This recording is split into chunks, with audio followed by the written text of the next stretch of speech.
Today is a good one, and this is definitely coming from my life because I am going to be talking about what it means to procrastinate no more. What am I doing right now in order to overcome procrastination so that you can too? You're in luck because we're going to get into it right now.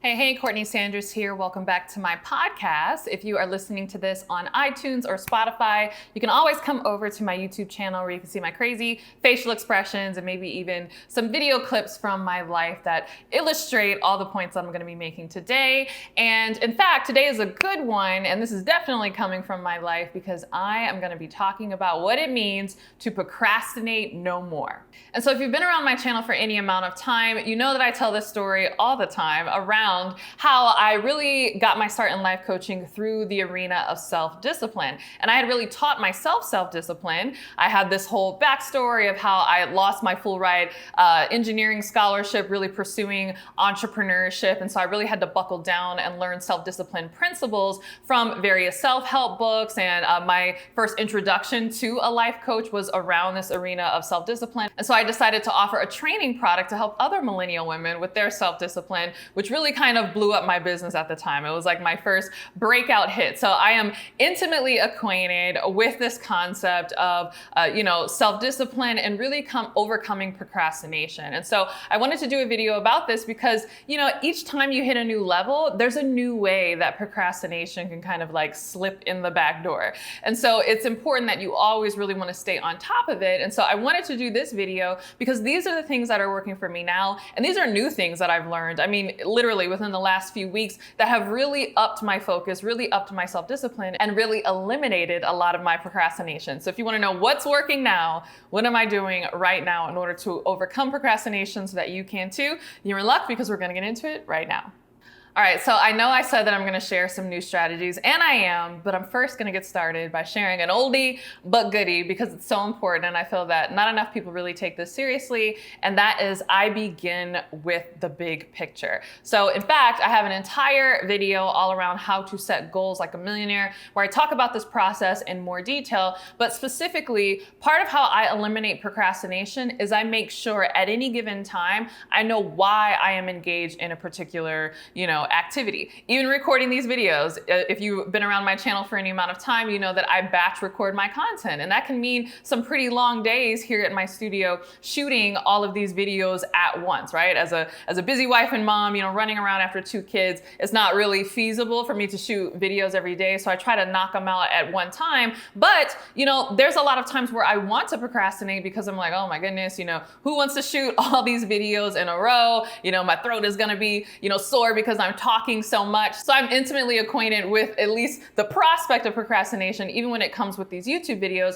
But the reason why I do them is because, again, I have the bigger picture in mind. I have the bigger picture in terms of my brand, in terms of my business. So many of my clients find me from these YouTube videos. My channel is growing. As I'm recording this, we have crossed over 50,000 subscribers, which is super exciting. And so much within this YouTube channel really just trickles and flows down into every other arena in my business. I mean, people follow me on Instagram or TikTok from my YouTube channel. And by the way, if you're not following me there, you totally should. My username is CourtneyLSanders on both Instagram and TikTok. But yeah, I have the big picture in mind. So it's not just, I don't want to shoot some videos, so I'm just going to put it off. I'm intimately acquainted with how shooting a video leads to outcomes in my business. And I continue to take it steps and steps further, right? So based on those outcomes in my business, I know how that affects, me personally, affects my family, affects what I'm able to do for my family. I know how that affects, the impact that I want to make in the world and,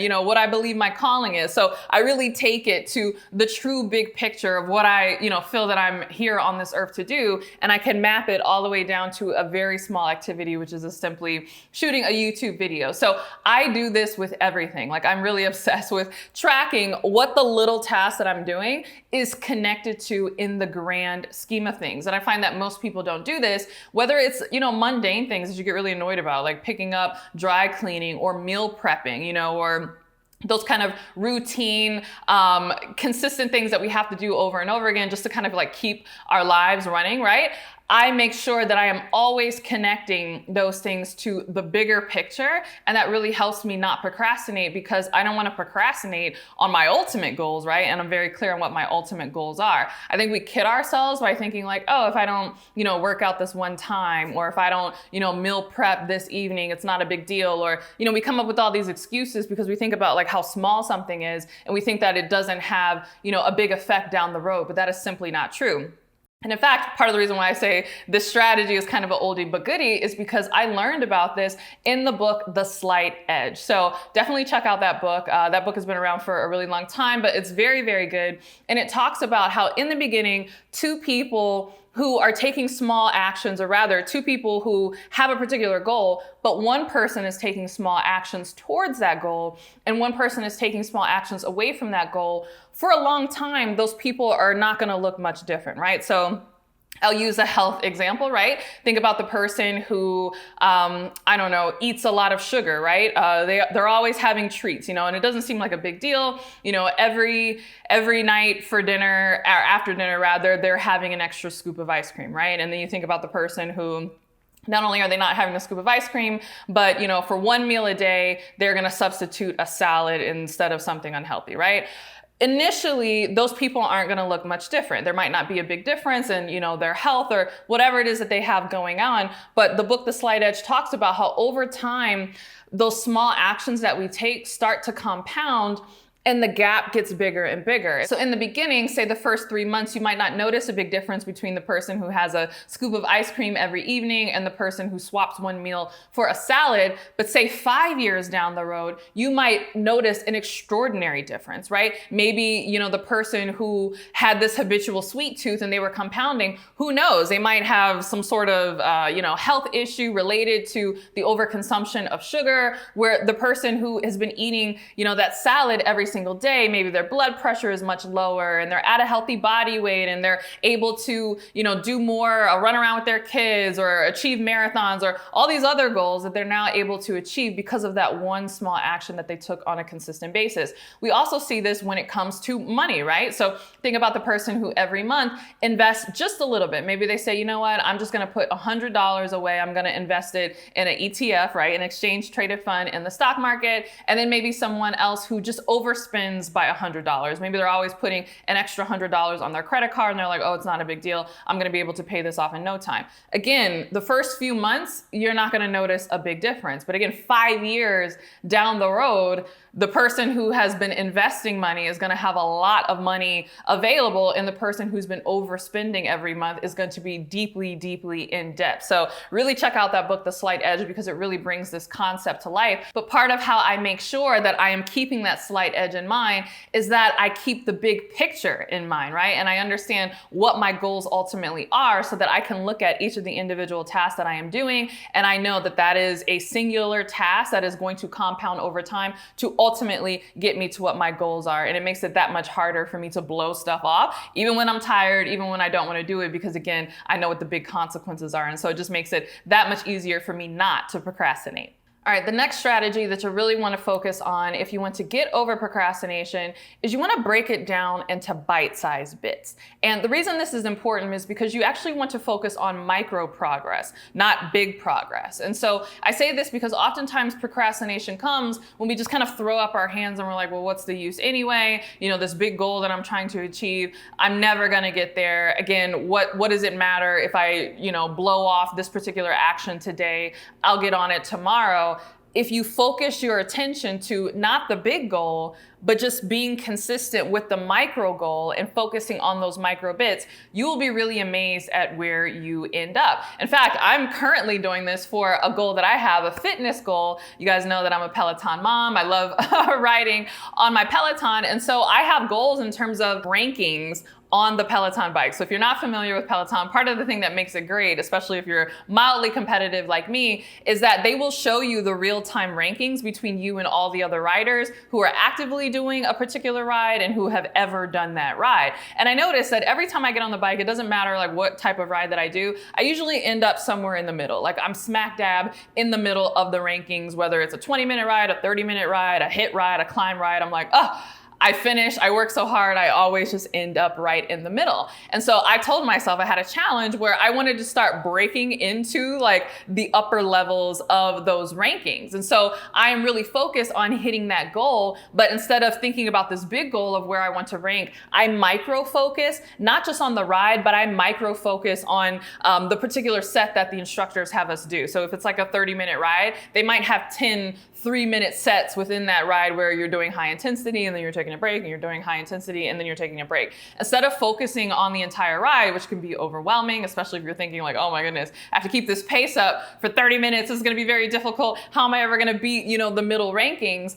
I will focus just on that 3-minute set. Again, I will break it down. I won't even think about the rest of the ride. I won't even think about what my ranking is going to be. Like, my goal at the moment is just to make it through this particular 3-minute set to the best of my abilities. And I find that I do this with everything. I mean, there are often times that I get overwhelmed in my business, especially as I'm growing. Right now, I'm hiring a lot of people. You may know that I just recently released my coaching certification, which I'm really excited about. And there's all sorts of things that are related to that in terms of our accreditation and hiring coaches and this and that. And so, if I'm honest, there's like a lot of paperwork and things that maybe aren't so fun that, I have to do. And I have to be the person in my business to do it because I'm the CEO. And so some things I can't delegate. So just by the way, you also know that I'm the delegation queen. We'll understand that when you run a business, there are going to be some things that you're still not going to be able to delegate. And I'm in a season where there's a lot of things that I have to do just because I'm doing a lot of new initiatives. So it can be very overwhelming. And again, I could be tempted to procrastinate by thinking, oh, this isn't a big deal, whatever. But again, I will micro focus. I mean, literally, if there's like a document that I have to sign, and let's say it's like 30 pages and I need to review it, I will focus just on one page, right? I might set aside 5 minutes in the morning and I'm like, you know what? Maybe I'm going to give myself to the end of the week to completely review this document so that I can sign it. But right now, in 5 minutes, I'm going to focus on how many pages I can get through. So maybe in that 5 minutes, I can only read through like 5 pages very, seriously and kind of like, dot all my I's and cross all of my T's. That's fine. I focus just on that 5 minutes and then I know that I can always come back to it. So again, I am always breaking things down, whether it's spreadsheets, whether it's, things that I have to write. I'm like, can I focus on one page? Can I focus on one email? What is a micro bit that I can do that ultimately can make me feel productive? Because there's nothing better than the feeling of like, oh, I accomplished that, right? And so when you have something big that's going to take you multiple days or even multiple weeks to accomplish, you kind of demotivate yourself because it takes you so long to get it done. But if you really break it down into these like bite-sized micro bits, you can end every day feeling good about yourself. You can end every day accomplished because, again, your goal wasn't to review the full document or to write the full paper or whatever. Your goal was to write one page, right? Your goal was to review 5 minutes worth of pages. And then you can check that off and you feel better about yourself because boom, you tick the box on whatever that micro goal is. And you start to have this psychological like Jedi mind trick where you're like, oh, I'm making progress, right? All is not lost. Yes, I'm making micro progress, but I am making progress. I am in forward motion. And you'll find that will give you more momentum and more motivation to continue doing the things that you need to do. So yes, it's kind of like, a psychological trick. I'm like psyching myself out. Yes, it's a 30-minute ride that I'm riding on Peloton, but I'm like, no, all that matters is these 3 minutes, right? Yes, I am psyching myself out, but sometimes you have to do that in order to get to where you're going. So I find that really helps with procrastination. Now, speaking of psyching yourself out, one thing that we do that often leads to procrastination is we psych ourselves out in terms of how much time something is going to take. And we do this in one of two ways.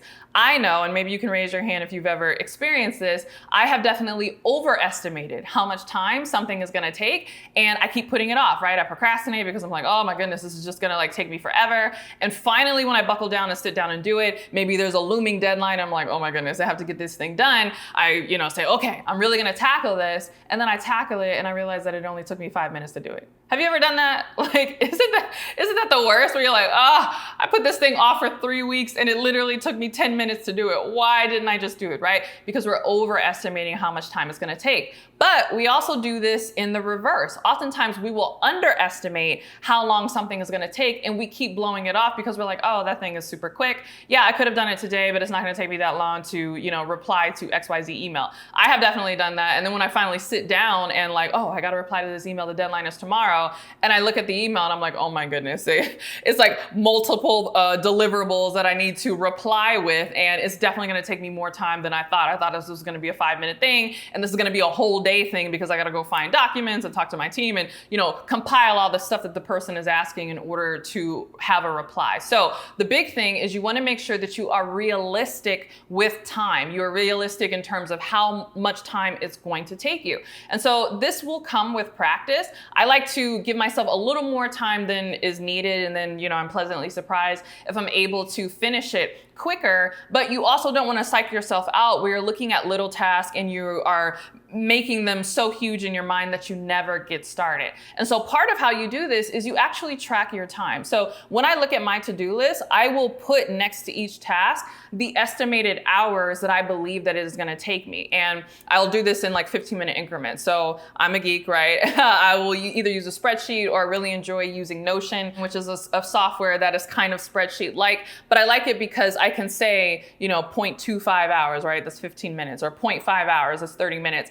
I can put how many hours or what fraction of an hour I think it's going to take. And so when I'm looking at my to-do list, I can see at a glance if it's even realistic for me to accomplish that in a day. And so another way we psych ourselves out with time is we will say, oh, I'm going to accomplish all these things in a day. And our to-do list is literally like 12 items long. But when you take the time to estimate realistically, or so with a little bit of buffer, how much time it's going to take you to do each of those options, you might find that you have 16 hours worth of work on your to-do list and you're telling yourself that you're going to get it done in a day, which is ridiculous because, you don't have 16 hours to work, right? Especially when you look at, okay, what time am I getting up? And I know for me, it's what time am I getting up? When do I have to do the school drop off? If there's running around that I need to do, or contractors coming to the house, am I meeting up with a friend in the evening? Is it date night with my husband? Like there's all this stuff in my schedule anyway. There's meetings with my team, right? I have a daily stand up with my team, plus a variety of different meetings that tend to be all over my schedule because I work with a team that is international. And so I could be holding meetings sometimes in the evening, sometimes in the early morning in order to accommodate different time zones. So when I look at my actual schedule in terms of like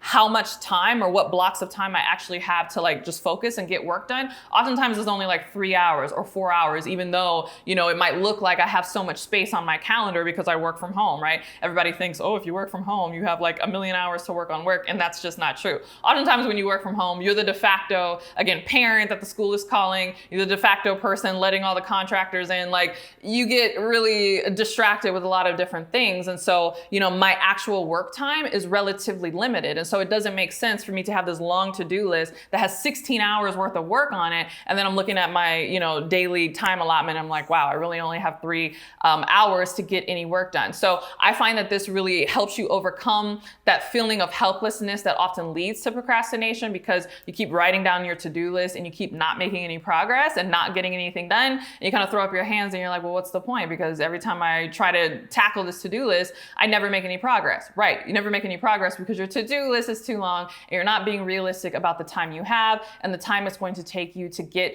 these action items done. So it's very, very important. You want to be really clear on how long it's going to take you. And in the beginning, you'll want to track it, right? Sometimes I will just set a timer and, I will estimate, hey, this task is going to take me an hour. And I have been amazed to see that it took my whole workday, right? Or it took 4 hours, but that's good because now I know for next time. And so when you're first getting started with the system, if you're tracking how long it's taking you to do things over time in a few weeks, you will have a better gauge on how fast you can complete certain tasks. And so you're not going to say yes to things that maybe in the past you're like, oh, that only take me 30 minutes when in reality it takes you 3 hours, right? Now that you know this, you can be more judicious about the things that you agree to and the things that you can put on your to-do list. All right, my next hack, which is kind of an oldie but goodie because this is something that I've done from the very beginning, is I always make sure that I work in enjoyable environments. So if you've been on my channel for a while, I talk a lot about my CEO lunch. This is in part why I do my CEO lunches. So my CEO lunches are these extravagant lunches that I have once a week. It's just usually myself. I say usually because sometimes my husband will crash them,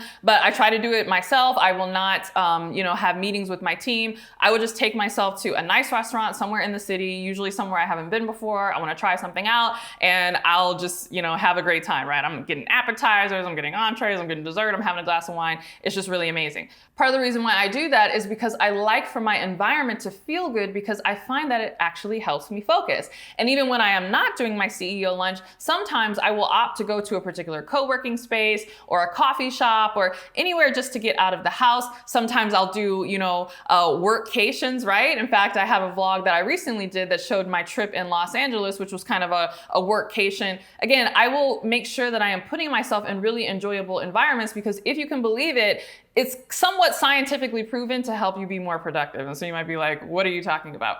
Well, there's actually been research that has done, particularly in adults who have ADHD. Now, I'm not diagnosed with ADHD. I don't believe that I have it, but whether you have ADHD or not, they found that for all adults, again, whether you have ADHD or whether you don't, oftentimes more dopamine in your brain helps focus the mind. And so the cool thing about that is when you have more dopamine going, right, you're getting more dopamine hits, you're more focused, and it's easier for you to get tasks done. And so obviously you can create dopamine in a variety of different ways. You could do it chemically, right? There's medications that can do it. And I find one of the easiest and natural ways to trigger more dopamine in my brain is simply just to work in a really nice environment. Sometimes, that includes a nice meal with a glass of wine, but not always, right? There have been times that I've worked in a park. Again, I've worked at really nice coffee shops. Sometimes I just like to be out and about in the city, and I like to just really take in the atmosphere, in the ambiance of a place, and that helps trigger that dopamine, which keeps me focused. In addition to that, I make sure that I have the tools to make sure that my environment is going to be enjoyable in terms of work. So obviously I'm bringing my headphones or my AirPods. Again, when I do go to co-working spaces, I tend to work in either a cubby or a cubicle, or sometimes you've seen those glass doors that almost look like phone booths where you can be really lasered in. I try to put myself in a corner of the co-working space that, is not going to have all this buzzing kind of ambient noise. So I can be really locked in and really focused. And I find that that's super enjoyable for me. I am listening to my music. Again, I'm in a new environment, but I'm in this kind of cocoon-like environment, and I can just really bang out a lot of work. And so that sometimes is my most productive time. I'm able to get 2 and 3 hours of work done just, straight without even stopping. And this is kind of a bonus suggestion when it comes to working in enjoyable environments, but I will often save tasks that maybe aren't so enjoyable. I will save them so that I can do them in an enjoyable environment, because I find that if it's something that I really want to do, maybe it's coming up with a new marketing campaign or coming up with a new coaching program or doing some research. I love being creative and coming up with new things. So I find that it's not difficult for me to do that, right? I can do that at home. Even if it's not an ideal environment, if my kids are screaming in the background, I'm so engrossed in the work, it's not hard for me. But I readily admit when my attorney is asking me to sign stuff or review documents, or, there's all these different things that I have to do that aren't that fun, but are kind of necessary in order to run the business, I will save those items and I will make sure that I do them at a nice restaurant or at a co-working space or in a place that is enjoyable, that has the ambiance, because, I know I'm going to need that extra dopamine hit, because I'm not going to get the dopamine from the task at hand. And so again, being in that environment, also being really locked in, having that cocoon environment really helps me get things done. And I'm less likely to procrastinate because I'm looking forward to it, right? I'm looking forward to going to that restaurant. I'm looking forward to working out of that coffee shop that I haven't been to before. And it makes it that much easier for me to not put those tasks off, because I'm associating them with an environment that I really enjoy. And the fifth strategy that has really, really helped me with my productivity and not procrastinating, particularly in the last few weeks, is something that I kind of stumbled on. I had never heard of this term before, but I'm like, oh my goodness, this is the best thing since sliced bread. And it's called body doubling. And I referenced ADHD in the previous strategy because I went down this rabbit hole learning about ADHD, because this term body doubling comes from the ADHD world. And again, I don't think I'm ADHD, but I had never heard of this term before. It literally just showed up on my timeline, and it was around how it can really help you stay productive, really help you be focused, and that it is a strategy that adults with ADHD use, but whether you have ADHD or not, you can do it. And essentially all body doubling is is basically having another person watch you do the work, which I know sounds so weird, but essentially it's just a fancy name for accountability. Think about it. If you and a friend go to a coffee shop and you both say to each other, okay, for the next 3 hours, we are gonna get these tasks done. We're not gonna talk. We're gonna have our headphones in. We're gonna listen to our music and we're just gonna knock this out. And then when we're done, we're gonna like go to a restaurant and go celebrate and talk about all the things that we accomplished. How much more productive would you be if you did that with a friend every time you needed to get something done? I bet you would definitely get it done, because simply by having that person physically there, it kind of ups the ante. And again, it's that natural, built-in accountability that's going to make it more likely that you actually get these things done. So again, I went down this rabbit hole. I was like, what the heck is body doubling? What is this? And I ended up discovering that there are several services that you can sign up for that will do virtual body doubling for you, or sometimes they call them virtual co-working. And essentially all it is you hop on a Zoom with a bunch of other strangers and you leave your camera on and you just do work. Isn't that weird? But it's amazing. And, I've done it and I found that I have been so much more productive. So there's several different services. Again, if you just Google like body doubling or virtual co-working, you can find the one that works for you, but you just find a time slot. I like these services because they have times from as early as 3 a.m. to sometimes 7 or 8 p.m. in the evening. And oftentimes they will be like an hour blocks or 90-minute blocks. And you just sign up for one. And at the beginning of the Zoom session, there's a facilitator there who says, all right, I'm going to put you in breakout rooms. You have 2 minutes to say what your intentions are for this session, right? And so you'll be connected with the stranger and you're looking in the camera and you're like, okay, for this session, I want to get this done, I want to get this done, I want to get this done. And they share the same. And then you get dropped back into the general kind of Zoom population. And then you just mute your mic and leave your camera on. You can listen to music or whatever, and you just work. And again, it's so bizarre because people can see you. That's the whole point. You don't want to turn your camera off unless you need to get up or you're going to use the bathroom or something like that. But it's just the concept of a person being there, even though they're only there virtually and they're a complete stranger. I know it sounds bizarre, but I cannot tell you how much more productive I have been doing this. In fact, I try to do like several sessions a week, and I will often stack these other strategies together, right? So just as I said in the previous strategy, I will go to an interesting place or a cool environment or cool ambiance. I will often go to that environment and I will make sure that I sign up for these body doubling sessions in order to knock that work out. And I've just been amazed at how much faster I've been able to get things done and how much more accurate I am when it comes to determining how long something is going to take. So we talked about this being realistic with how long these tasks are taking you. I know how long things take now because I am almost in like a secluded environment, right? I'm at a coffee shop or a co-working space. I'm doing this body doubling thing where I am focused on nothing else but getting these tasks done. And I'm able to see, there are some tasks that I'm like, oh, wow, I thought I could do that much more quickly, but I realized that it takes me longer. And then there's other tasks that I just knew were going to take me all day and I'm like knocking it out in 15 minutes. So I find that this body doubling also helps me have an accurate gauge at how long things are going to take to get done. All right, so those are my 5 anti-procrastination strategies. If you've been procrastinating in particular on starting your coaching business, I invite you to come into my live brand new coaching certification program. This signature program will not only help you get your certification, and it is accredited, right? So you're going to get an accredited coaching certification, but it will show you my strategies, these strategies that I have used from the very beginning in order to grow my brand from nothing, like 0 followers, so that you can become the next big name in your industry. So if you are interested in that, you can click the link below in order to apply. And if accepted, you'll be invited to a call with my enrollment team and we'll tell you all about it. But again, I hope you enjoyed this podcast. If you did and you're watching this on YouTube, make sure to give it a thumbs up and subscribe. And if you're listening to this on iTunes or Spotify, make sure you subscribe as well. And either way, definitely make sure that you are following me. Again, it's CourtneyLSanders on either Instagram or TikTok. Choose whichever platform you prefer. And with that, I'll see you in the next video. Bye.